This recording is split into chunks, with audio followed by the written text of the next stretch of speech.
आदरणीय मंच, श्रोतागण,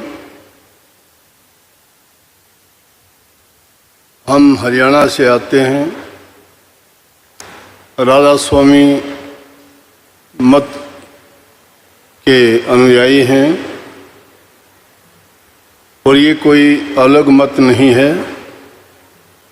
संत मत में जितने भी पंथ, मजहब, धर्म आते हैं, ये भी उन्हीं की तरह से इंसान को बुराइयों से बचा के अच्छे गुणों को अपनाते हुए प्रभु की भक्ति के मार्ग पर ले जाने का एक सुगम रास्ता है, जिसमें ज्ञान योग, हठ योग, तप योग, भक्ति, सभी प्रकार की क्रियाएं हैं।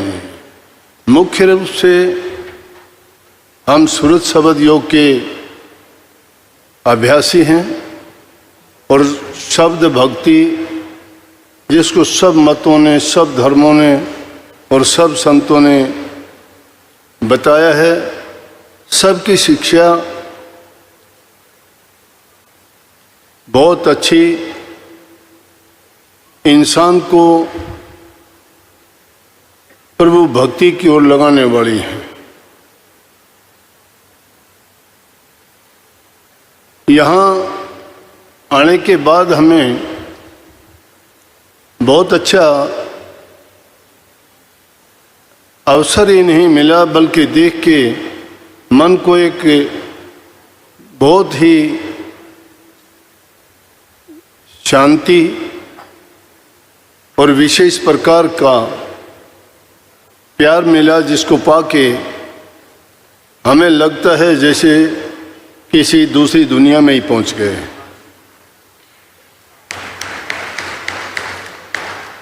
यहाँ ब्रह्म कुमारी बहन भाई जितने भी मिले, उनके देखने मात्र से, मिलने से, वार्तालाप, चर्चा करने से सभी के वचन में और शब्दों में प्यार, शांति और सत्यता झलकती है। और ऐसे हालात में अगर कोई भी दूसरे ख्यालात और विचार का इंसान आता है, तो उनको भी देख के ऐसा ही लगेगा जिस प्रकार से रंग बदल जाता है।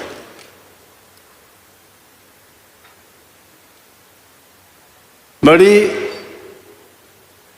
उच्चकोटि की बात है और बड़ी विचारणीय भी है कि हम अपने विचारों को शुद्ध, अपने कार्यों को पवित्र और अपनी भावनाओं को अच्छा और सच्चा कैसे बनाएं।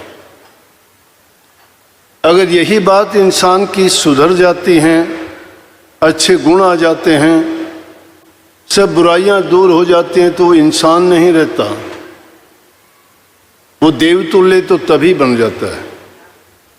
वैसे तो इंसान का दर्जा देवताओं से भी ऊंचा है, लेकिन क्योंकि इस काल और माया के देश में आने के बाद विचारों की मलिनता ने इसको थोड़ा अपने सतर से नीचे गिरा दिया।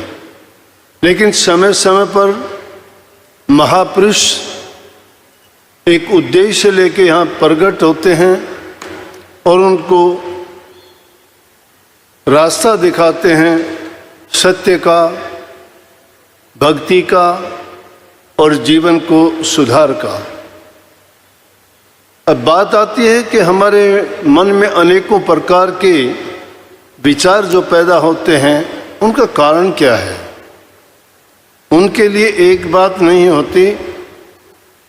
कहीं अन्न दोष होता है, कहीं संग दोष होता है, कहीं स्थान दोष होता है, कहीं वैचारिक दोष होता है।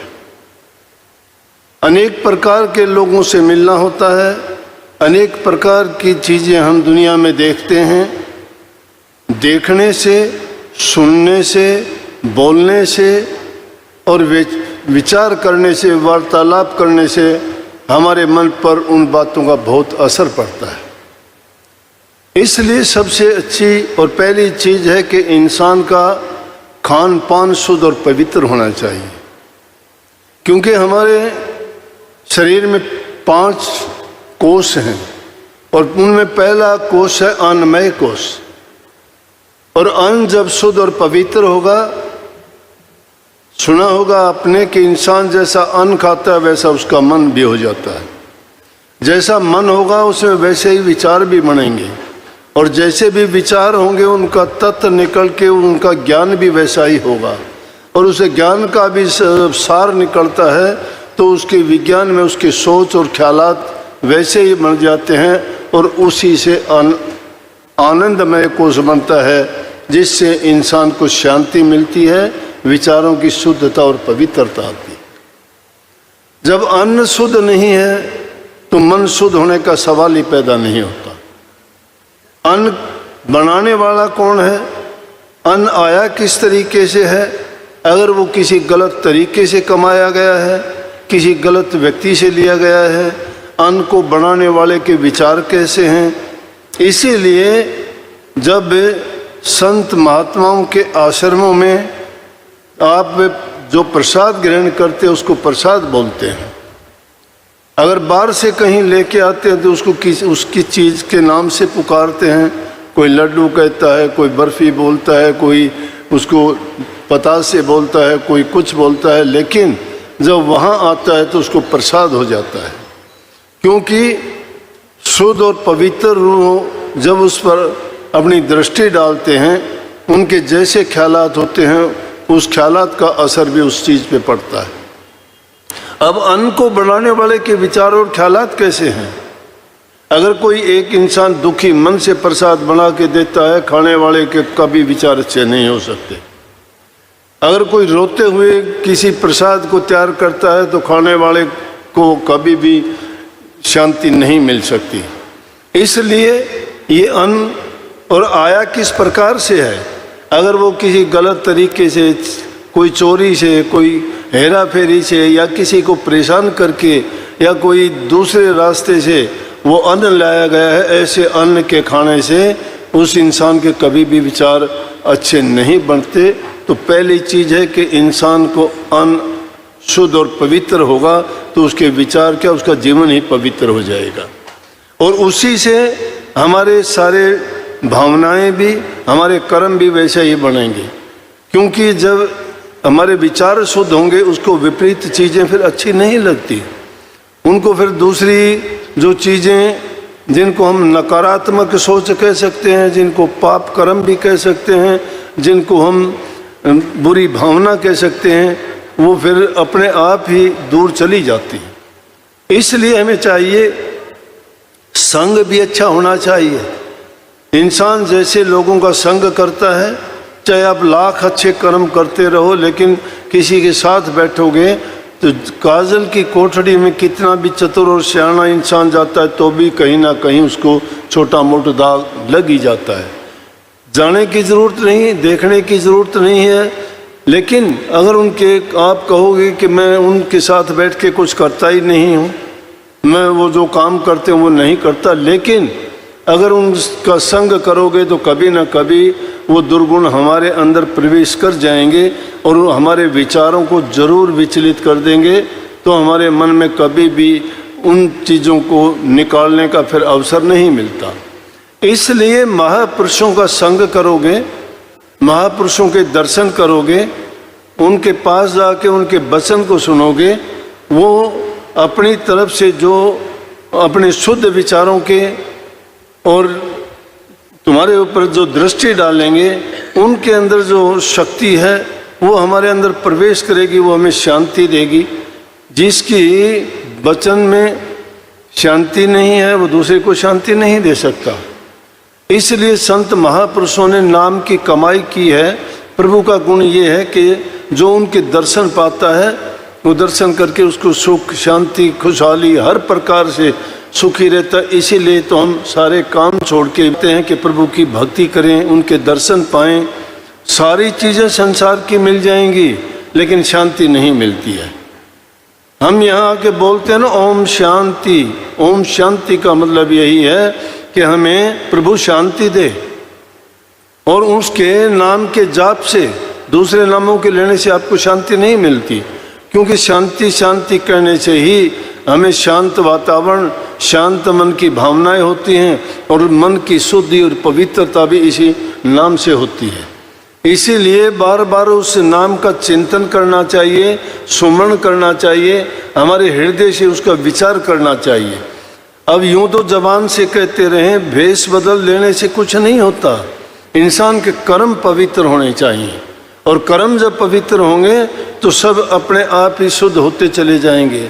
लेकिन उसकी शुद्धि के लिए ये है कि इंसान हर प्रकार से, मन से, वचन से और कर्म से किसी को दुख ना दे, किसी के बारे में बुरा ख्याल ना रखे, जबान से हमेशा मीठा और अच्छा बोले, सबके साथ मित्रता का जो व्यवहार करता है, प्रेम का बर्ताव करता है, वो दूसरे को भी शांति देता है, अपने को भी शांति देता है। मीठा वचन ऐसा एक मंत्र है जो दुश्मन को भी अपना बना लेता है, बुरे से बुरे आदमी को भी सुधार देता है। किसी को भी कभी अपनी जबान से बुरा ख्यालात नहीं देना चाहिए। वचन में बड़ी शक्ति होती है, इसीलिए महापुरुषों के पास जाके हम कहते हैं हमें आशीर्वाद दीजिए।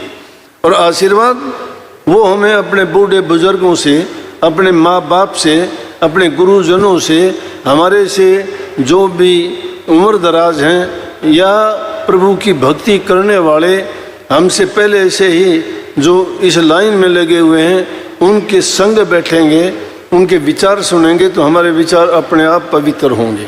इसीलिए महापुरुषों के बारे में कहा है कि दरस करें, बचन पुनि सुने, सुन सुन के गुने, गुण गुण के काढ़ ले सार, काढ़ सार तिस करे आहार, कर आहार पुष्ट होया भाई, जग भय भव सब गई नसाई।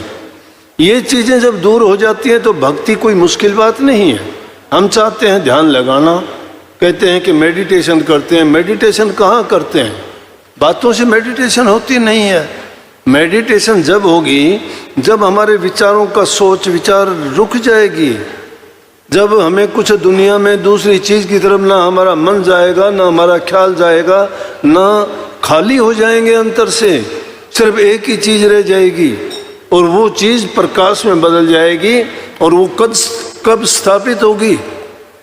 जब मन पवित्र होगा, विचार शुद्ध होंगे, कर्म हमारे अच्छे होंगे, और ये तीनों चीज़ जब अच्छी होंगी तो अपने आप ही हमारा शांत, हमारे चेहरे की आभा, जैसे कि हम सबसे पहले जो सिंगल साहब ने बताई थी बातें, उन्होंने कहा था कि आभा ओरा जिसको बोलते हैं उसको चेहरे से ही झलकती है, वही शांति दे देता है। तो दर्शन में बड़ी ताकत होती है। एक इंसान के दर्शन करते हो शांति मिलती है, दुष्ट आदमी के दर्शन करते हो आदमी के विचार बदल जाते हैं। तो महापुरुषों के संग में जाके उनके दर्शन करो, उनके विचार सुनो, उनसे आशीर्वाद लो और दुआ करो कि वो आपके भी विचारों को शुद्ध और पवित्र बनाएं, और मालिक आप सबको भक्ति करने की शक्ति दे जिससे तुम्हारा जीवन पवित्र हो। सबको बहुत बहुत आशीर्वाद, दुआ, मालिक आपको शांति दे, प्रभु की भक्ति में लगाए, बुरे ख्यालात और दूसरी बातों को त्याग के अपने सद्गुणों का संचार आपके हृदय में हो और आपका जीवन पवित्र हो, दूसरे लोगों के लिए आप एक मिसाल बने। बहुत बहुत धन्यवाद। राधा स्वामी। ओम शांति शांति।